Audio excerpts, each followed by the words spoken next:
The three dads walking have announced their latest epic challenge, a 500-mile walk from Scotland through the east of England. Andy Airy from Moorland in Cumbria is one of the suicide-bereaved dads who've raised more than £1 million for the suicide prevention charity Papyrus, as well as campaigning for the government to do more to protect young people from the biggest threat to their lives. Alison Freeman reports.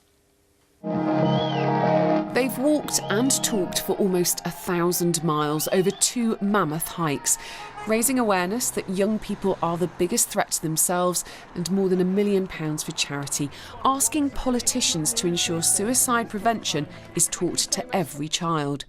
The three dads walking, who each lost a daughter to suicide, even spoke to the PM about it. Almost a year later, they're still asking for change after a cabinet reshuffle saw a new schools minister, Damien Hinds, introduced. It did feel a bit frustrating that it felt like we'd gone back 10 months, so we need to have the same conversation again with him. But he's got all the evidence, all these people that we've met, that we've introduced to the DFE, who've all said talking about suicide doesn't provoke suicide. If we talk about suicide and suicide prevention, that's the way to save lives.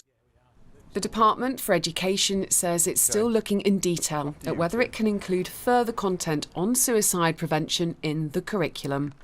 So, whilst the dads wait, they'll keep walking.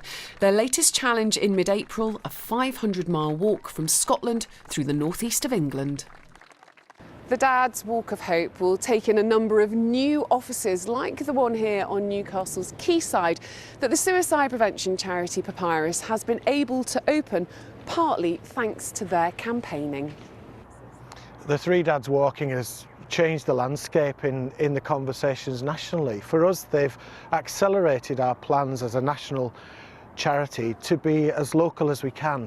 Around the time of the pandemic, we were probably 5 or 6. This year, with a fair wind, by the end of March, we'll be around 20 bases.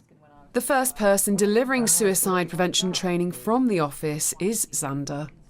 The North East has sadly one of the highest suicide rates in the country, and I think we can make a real impact here and to speak about suicide and hopefully try and reduce those numbers.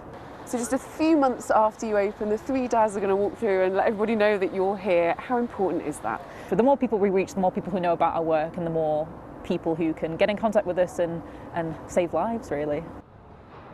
Alison Freeman, BBC Look North, Newcastle. Absolutely dedicated to that cause. All three of those lovely, lovely dads. Remarkable.